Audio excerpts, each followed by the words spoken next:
What's up YouTube, this is Nicholas's Figure Reviews, and today we're going to take a look at Transformers Legacy Evolution's Decepticon Tarn. So I already had this figure for like quite a few months already, but I just decided to like make a review for for fun. Yeah. So fuck it. So anyway, this is the figure right out of the box. I do have the box somewhere in storage, but I'm honestly kind of lazy to like take it out now, and you know, since the review is kind of about the figure, so here you go.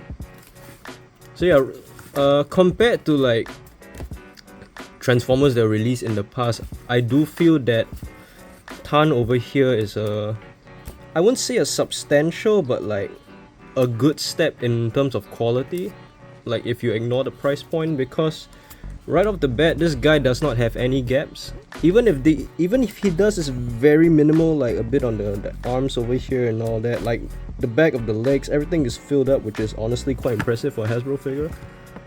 Yeah, and like no kibble. Like yeah, there's obviously vehicle kibble, but it's like part of the design, and I'm honestly quite impressed they managed to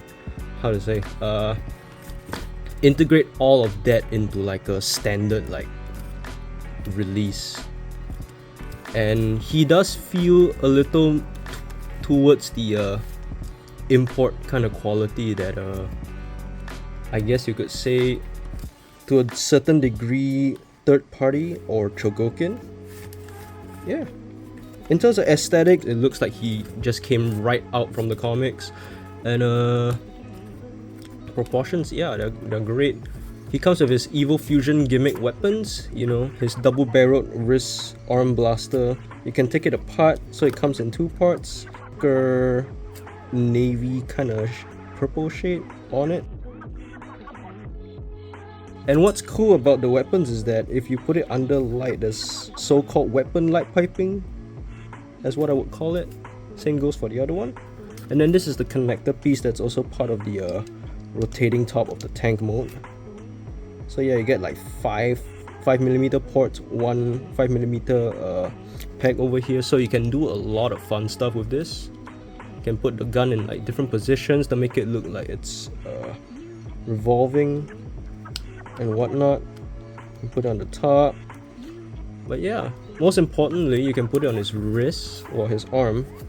His right arm has two ports compared to the one on the left. And I think that's fine because due to how it's designed, honestly, I do feel that it can kind of hinder the design in some shape and form because of how bulky it is as a design. It can kind of hinder the articulation in some parts. Like for the arm, because of how the tank treads are on the shoulder, you can kind of like collide and stuff. So the fact that this part rotates and it kind of changes the angle and orientation of the 5mm peg, I think it really helps when it comes to posing. Yeah. So what I would usually do is I swivel it towards the back a little more, so the peg is like kind of in the middle, and then I'll put it on the front peg like that. It kind of protrudes out a bit, but I prefer the orientation a bit more because there's more clearance from the gun and the shoulder. So yeah, in terms of detail,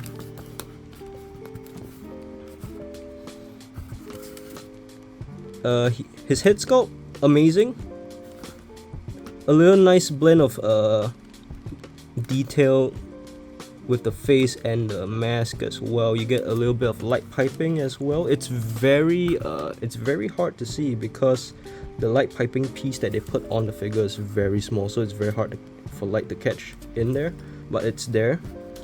There's a bit of light piping on the chest as well if you put a lamp in certain angles, so I think that's cool to have like a so-called like energon infused kind of look. Yeah, mine's a little banged up because I brought this everywhere sometimes when I go out because he's just a fun figure to mess with. And yeah, detail overall pretty cool. In terms of articulation, you get a ball joint on the head and a hinge at the base, so you can look up very far, which is quite impressive actually. Left and right, there's a bit of tilt, you can't look down at all. transformation joint over here, so you can go all the way up on the shoulder, front and back swivel that goes all around. You have a bicep swivel right at the base of the elbow, a single joint elbow that gives you just a little more than 90 degrees, and I think that's pretty good. Mushroom peg on the wrist, and you get a hinge on the fingers, which is really cool, and the fingers have a nice sculpt as well, to add more of that sinister look that Tarn always has in the comics. These back turrets swivel side to side. That's mainly for transformation, but I'll get back to that later. Waist swivel. You get a universal joint on the hips, and what's cool about the hips is that due to how the sculpt works, which is like, you know, most Transformers having that whole like diaper waist design, this part of the diaper waist is actually like cut in and so-called part of the joint, so when you move the leg, it moves along with it as well, which I think is really cool. And I wish that more Transformers like implement this design instead of the full-on like Earthrise hips that Scourge over here has. I think this works a lot better, and it gives a lot more detail as well because of the separate plastic color. You get a thigh rotation right at the base of the hips. You get a full, well, not full 360, but you get more than enough, honestly. You get a single joint at the knee, which goes about yay far. But the cool thing about this is that if you unlock the transformation joint, which is a simple unpeg like that, you can go all the way, which is really good. And if you want to put it back, you can just click it back in place. You get a ankle joint that goes front and back. Front all the way if you kind of unlock it from this groove over here. It kind of grinds the plastic over here, but it's very minuscule to the point you don't really notice it. And for the pulses you get out of this guy, I think it's okay. I mean, it's a toy, so. And lastly, you get a bit of ankle tilt. So yeah, like, this guy is pretty much amazing, like in terms of posability and everything. I do think that in terms of proportions, he's a bit too lanky. Not completely in a bad way. It's just like, if you look at him from the side, he is a really flat boy compared to the comics. And if you guys know about the MMC culture, you know how bulky that boy is. And I think I like the proportions on that better. But I do think that the articulation on this guy is definitely more, how to say, less restrictive. Yeah, like you can get quite a lot of poses from this guy, and he looks sinister in almost every one. So yeah. Alright, in terms of size comparison, so Tarn over here is a Voyager class, so he sizes pretty well, although a little small compared to a few bots. But bring in a few characters to the mix. We have a previously shown leader class, although a Voyager size Decepticon Scourge over here. He's a little upgraded, but he's generally the same size as the factory one. You have Voyager class Battle Trap for Rise of the Beast. So they're, yeah, Battle Traps around the same size. It's just a little weird because this perspective in the mix, so he appears a little shorter. But Battle Trap is the same size. You got Magnificus over here from Gen Selects.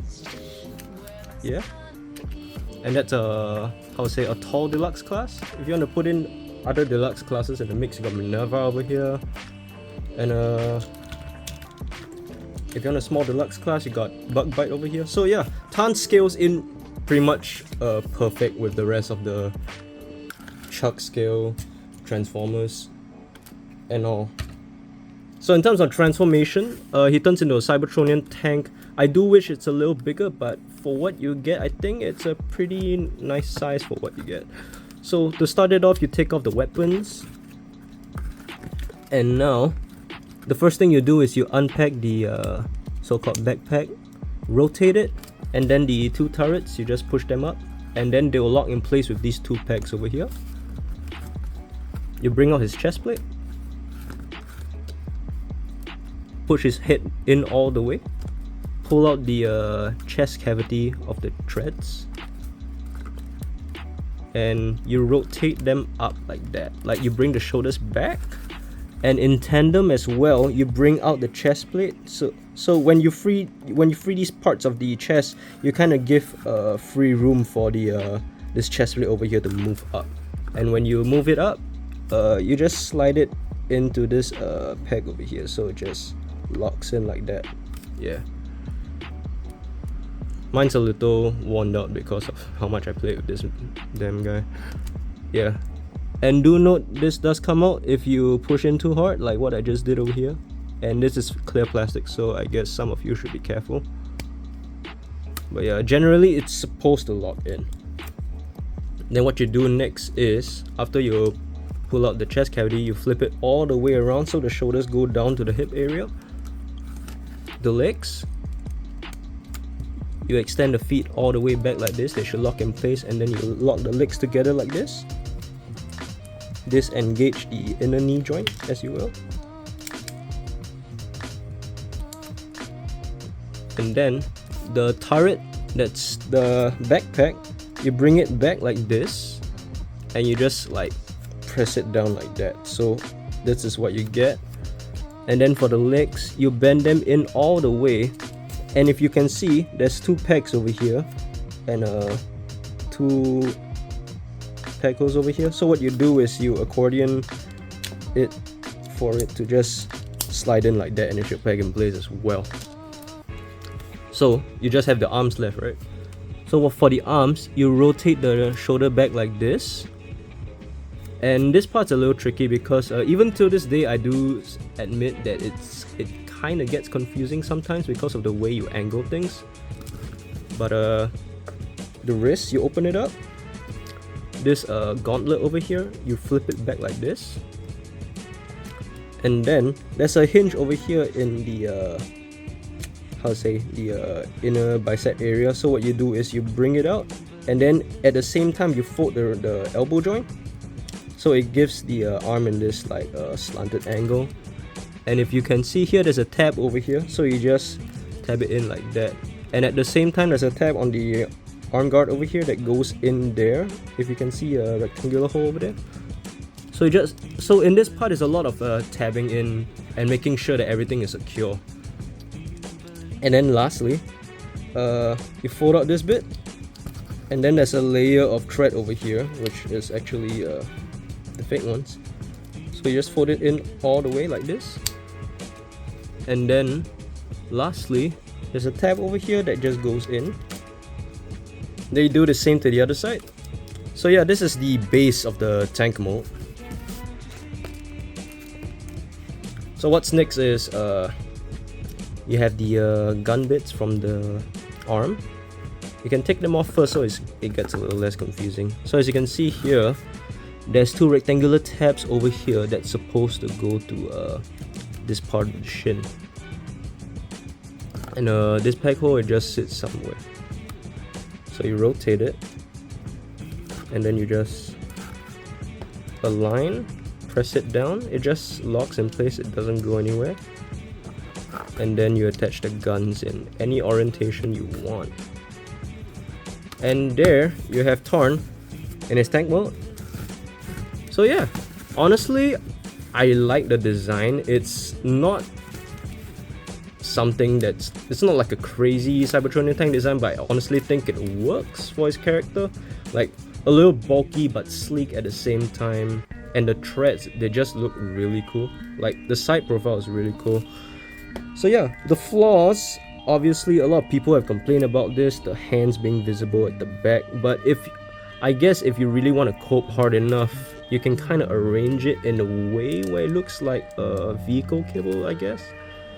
Yeah, and there's also third-party upgrade kits out there that covers it up, you know. I mean, we're in the day and age where there's like third-party upgrades of like almost every Chuck release, and I think as stupid as it sounds, I think that's the only way you can cover it up.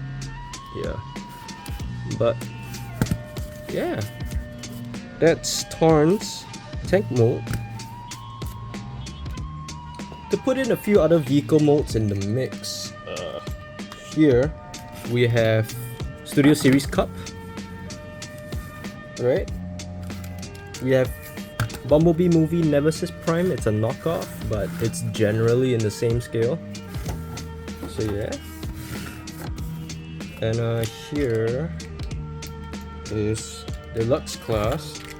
Legacy did end. So yeah, like I said, Tarn is in a nice size. He scales pretty well with the rest of the other bots. And yeah. So that's pretty much it for my review. Yeah, I mean, I just felt like making one out of the blue because I was bored one day. Do not ask about my hiatus. It's not really a hiatus. I just make videos whenever I want to feel like it, I guess. But yeah, I hope you enjoyed this review. I guess for the people that have been waiting for a video from this channel for a long time, there you have it. But other than that, yeah, I hope you enjoyed this review. If you really enjoyed watching it through all the way, leave a like, comment, and subscribe. I guess it would really help my channel a lot, and I guess it could encourage me to make more videos in the future, I guess. So yeah, this is Nicholas's Figure Review signing off, and I hope to see you guys in another video in the near future.